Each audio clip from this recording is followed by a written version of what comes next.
இவங்க காதல் சூப்பர் காதல். 10 வருஷத்துக்கு அப்புறம் நிக்கிறாப்ல மனைவிக்காக. ஆமா ரொம்ப நிக்கிறான். மூணா பார்த்து சொன்னே முந்தா நாள் நான் சண்டே கூட வாழவே வாழாமா இவன் எனக்காக வாழ்றீங்க சார். இது இந்த 10 வருஷத்துல 10,000 தடவை வந்திருக்கு வார்த்தை. என்ன விட்டு என்னைக்கும் அவளும் போனது நானும் விட்டு. யாரால என்னால என் பையன் பிறந்து பக்கத்து வீட்டுக்கு போய் தண்ணி குடிச்சு போவாங்க. என்கிட்ட பேச மாட்டாங்க. தண்ணி குடுத்தா வச்சு கல்யாணம் ஆச்சு. நீ கல்யாணம் முடிஞ்சுங்களா அத்தனை காலைல பெட்டி எடுத்து வெளியே வச்சாங்க. போ வாடகை வீடு. ஆமா பெட்டியை தூக்கி வச்சனா இல்ல வீடு உங்களுக்கு வாடகை வீடு வாடகைக்கு நீ பிடிக்கல. எங்க மாமியார் தான் பிடிச்சாங்க. காசு அட்வான்ஸ் வேற என்ன செலவு பண்ணீங்க எனக்கு? ஆக்சுவலா எனக்கு என்ன புரிஞ்சுனா இப்படி ஒரு பையன் இல்லைனா இந்த மீனாவை நீங்க என்ன பண்ணிருப்பீங்க நான் யோசிக்கிறேன். ஏன் காதல் திருமணம் வேண்டாம் என்கிறீர்கள்? நீங்கள் காதல் திருமணம் செய்துவிட்டு 17 வயசுல மேரேஜ் பண்ணி இன்னைக்கு நான் 42 வருஷம் ஆகுது சார் எனக்கு மேரேஜ் ஆகி. பெரிய விஷயம். இன்ன வரைக்கும் நான் தான் ஓடியாரேன். ஆஃபீஸ்ல இருந்து ஃபேமிலில இருந்து எல்லாத்தையுமே நான் தான் ரன் பண்ணேன். அதனால நீ இந்த மாதிரி லவ் மேரேஜ் பண்ணி கஷ்டப்பட வேண்டாம். கொஞ்சம் வந்து அந்த மெச்சூரிட்டி வேணும் முதல்ல. அப்படிலாம் ஒன்றும் இல்லை. நான் ஜெனினா தான் சார் கல்யாணம் பண்ணேன். ஒன்றும் கிடையாது. நான் லவ் பண்ண தெரியும். ஆக்சுவலாக நான் சீக்கிரமாக கல்யாணம் பண்ண நான் தான் இருந்தேன். இவங்க அந்த என் ஒய்ஃப் வீட்டுக்கு போய் பிரச்சனை பண்ணி சண்டை போட்டு ஏன்னா ஸ்டேட்டஸ் பார்த்தாங்க இவங்க ரொம்ப. உன்னை கேட்டாரா? என்ன சின்ன பழத்தனமா இருக்கிற? நான் லவ் தான் பண்றேன்னு தெரியுது. நான் லேட்டா கல்யாணம் பண்ணிருப்பேன். நீங்க போய் சண்டை போட்டு பிரச்சனை பண்ணி அவங்க அசிங்கப்படுத்தி அவங்க சொல்லிட்டா அசிங்கப்படுத்திட்டீங்க. நான் அதனால கல்யாணம் பண்ணிப்பேன். நான் அந்த டேட்டோட சொன்னேன். மே 25 தான் ரிஜிஸ்டர் மேரேஜ் பண்ணிக்க போறேன். என்னடா மிரட்டறியா? உன்னை மிரட்டுறதுக்கு நான் எதுக்குமா? ஏன் மீச பாதி பத்தாது பார்க்க வந்து அந்த லவ் பண்ற மெச்சூரிட்டி இல்ல. நீங்க போய் சத்தம் போடுறதுனால தான் நான் கல்யாணமே பண்ணேன். நீங்க போய் ஒரு பொண்ணு அசிங்கப்படுத்திருக்கீங்களா ஒரு டைம் 2 தடவை. அதனால இப்ப நீ என்ன சொல்ல வர? அது தப்பு யார் மேல இருக்கு? போய் ஒரு பொண்ணு அசிங்க பார்த்தனா அப்ப என்ன பண்றது? நான் வேற நான் கல்யாணம் பண்ணிப்பேன். பண்ணி நான் கூட்டிட்டு வந்துக்கிறேன். நான் இனி 10 வயசுல எனக்கு பையன் இருக்கான். நான் நல்லா தான் சார் இருக்கேன். அப்படிங்களா? ரொம்ப சந்தோஷம். அவங்க வீட்டுக்கு நான் போனதே அந்த பொண்ணால தான் சார். போன்ல பேசும்போதே இவன் சொல்றாங்க அம்மா பேசுறாங்க போறாங்க வராங்கன்னா அந்த பொண்ணு அவங்க யாருடா என்ன பேசுறதுக்கு? அவங்க எப்படிடா பேசுறாங்க? நீ வரியாடா? உன்னதான் கல்யாணம் பண்ணிக்க. உங்க அம்மா எல்லாம் எனக்கு பெரிய விஷயம் கிடையாது. உங்க அம்மா என்ன எப்படி பேசிட்டு போறாங்க? நீங்க என்ன ஏதோ எக்ஸ்ட்ரா டயலாக்லாம் என்னமோ சொல்லிட்டு இருக்கீங்க. நீ தான் உன்னை நம்பி கல்யாணம் பண்ணிக்கிறனா அவ்வளவுதான். வேற அவங்கள என் வீட்டுக்கு வந்து பேசுறாங்கன்னு சொன்னா அவளும் வல்கரா பேசுறான். ரொம்ப ரொம்ப சாரி சார். அப்படிதான்டா பேசுவேன். அதனாலதான் நான் அவங்க வீட்டுக்கு போய் பேசி இதெல்லாம் வேண்டாமா நீ நல்ல இடத்துல நீ பார்த்து கல்யாணம் பண்ணிக்க. அவன் சரி கிடையாது. இவனே சொன்ன அவன் சரி கிடையாது. இவனே லவ் பண்ற வேற ஆளே கிடைக்கலையா? எப்படியா கரெக்ட் பண்ணிட்டான் சார். உங்க வீட்டுக்கார கல்யாணம் பண்றப்ப பொருளாதார அந்தஸ்துலாம் பாத்தீங்களா? அவங்க வந்து எங்க அளவுக்கு பலம் இல்ல. எங்க அம்மா பார்த்தாங்க சார். சொல்லவே இல்ல. ரொம்ப முக்கியம். அவர் வந்து எங்க அம்மா கிட்ட வந்து நேரா கேட்டாரு. அம்மா நான் இந்த மாதிரி உங்க பொண்ணை வந்து லவ் பண்ணி கல்யாணம் பண்ணு.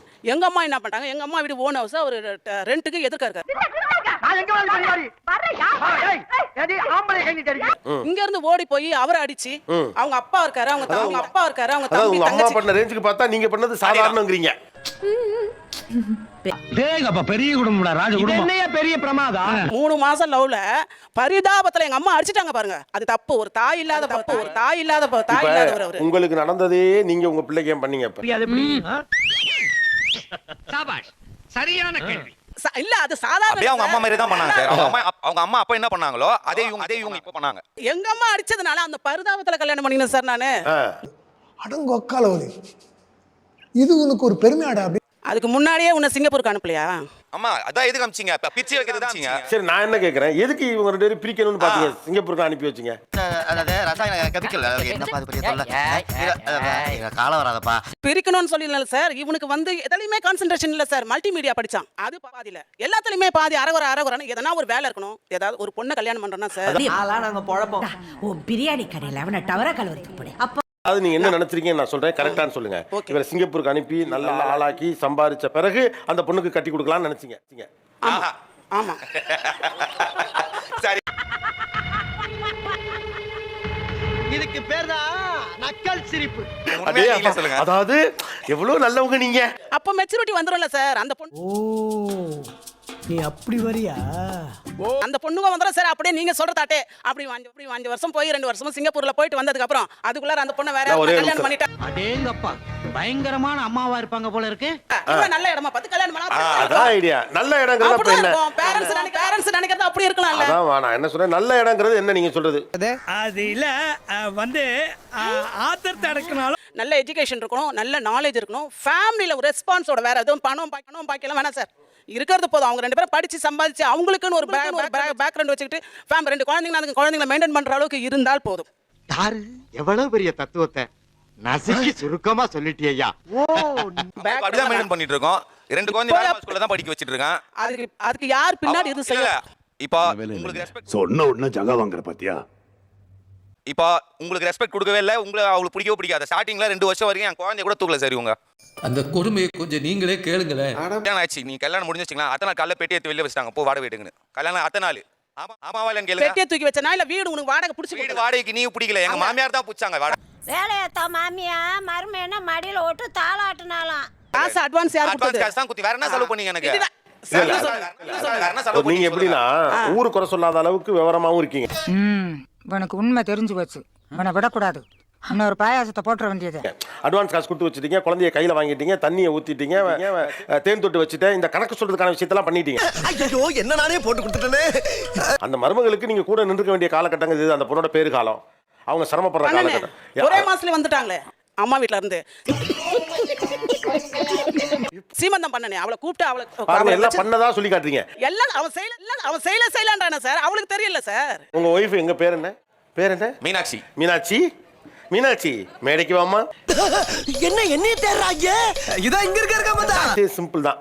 இன்னைக்கு நீங்களும் உங்க மாமியாரும் நெருக்கமா இருக்கீங்க, ரைட்டா? ஒன்று மணி க்ளோஸா இருக்கீங்க. ஆனா நீங்க கல்யாணம் பண்ண புதுசுல தடுமாறுனீங்கல்ல, அப்போ உங்க மாமியார் உங்ககிட்ட இருந்திருந்தா உங்களுக்கு எவ்வளவு நல்லா இருக்கும். அப்போ சப்போர்ட் இருந்திருந்தா கொஞ்சம் நல்லா இருந்திருக்கும். ஆனா அப்போ சப்போர்ட் கிடையாது. யாருடைய சப்போர்ட்டும் கிடையாது எங்களுக்கு. என்னை பற்றி அவங்க தெரிஞ்சு ஃபஸ்ட்டு ஸ்டார்டிங் தெரியாது அவங்களுக்கு. என்னை பற்றியும் என்னை பார்க்கும்போது அந்த அளவுக்கு பேச மாட்டாங்க. அதுக்கப்புறம் போக பழகிடுச்சு. இப்போ ஒன்றும் பிரச்சனை கிடையாது அவங்களால. எனக்கு என்னங்க சொல்றீங்க? இப்போ உங்க வீட்டுக்கு வந்து ஏதோ சண்டை போட்டுட்டாங்க ஆரம்பத்துல கல்யாணத்துக்கு முன்னால, அதெல்லாம் இல்லாம இந்த கல்யாணம் சுமூகமா நடந்துட்டா எப்படி இருந்திருக்கும்? இன்னும் நல்லா இருந்திருக்குமே. அந்த அளவுக்கு இல்லை. எங்க வீட்டில் வந்து வசதி வாய்ப்புலாம் எதுவும் கிடையாது. ஆனா பணப்பை பிடிச்ச அலையிற உனக்கு சிறந்த தாய். அவங்க ஃபேமிலியில் கொஞ்சம் ஹை ஃபேமிலினால அவங்களுக்கு அது இதுவாகல, சாட்டிஸ்ஃபை ஆகலை. எப்படி சொல்றப்ப காலங்காத்தால உனக்கு குறவழி வரைக்கும் சோத்த போட்டு வண்டியில ஏத்திட்டு வந்ததுக்கு உன்னால என்ன பண்ண முடியுமா அதை பண்ணிட்டேன். எப்படி சொல்றா பாருங்க. என்ன உண்மையா அதான் சொல்றாங்க. எப்படி சொல்றா பாருங்க. என்ன சவுண்ட் இது? சிரிச்சேன். நான் கூட பேண்ட் தான் கிழிஞ்சிருச்சாக்கும். அது அப்புறமா கிளியும். ஏண்டி 2 குழந்தையும் நான் தானே சுக பிரசவத்துக்குலாம் கூட்டு போய் பார்த்தது. அட்மிஷன் கேட்கறது ஸ்டார்டிங் கல்யாணம் ஆன புதுசுல அந்த கல்யாணம் ஆகிறதுக்கு முன்னாடி நீங்க ஒத்துக்கல, அதை கேட்கறாங்க. 3 மாசம் தானே வாடகை வீட்டுல வந்தீங்க. அப்புறம் அவங்க என்ன சொல்றாங்க? அக்கா ஒரே பண்ணுதான் சார். கரெக்டா தான் சொல்லியிருக்காங்க. அதான் கேப்பா, நீ என்ன சொல்லணும்? முத நாள்ல இருந்து அதுவும் என்ன சொன்னாங்க? அவன்லாம் ஒண்ணுமே கிடையாது, நான் தான் பாய மருமகன்ட்டாங்க. ஆமா உண்மைதான். அவ சொல்ல மீனா பயப்படாத, பயப்படாதா. இப்ப கேட்கலாமா? அவங்க ஸ்டார்டிங் கேக்குறாங்கமா. என்ன சொல்ல நடந்தது சொல்லண்டி. இப்ப நல்லா தான் இருக்கீங்க, இப்ப நல்லா தான் இருக்கீங்க, இப்ப நல்லா தான் பாத்துக்கிறீங்க, நல்லா தான் செய்றீங்க. அதெல்லாம் அவங்க பார்க்கல. ஆக்சுவலா எனக்கு என்ன பிடிச்சிருக்குன்னா, இப்படி ஒரு பையன் இல்லைனா இந்த மீனாவை நீங்க என்ன பண்ணிருப்பீங்க நான் யோசிக்கிறேன். தில்லுனே. சரி அண்ணன் பிர்லி இந்த பிரசங்கம் பண்ணாத.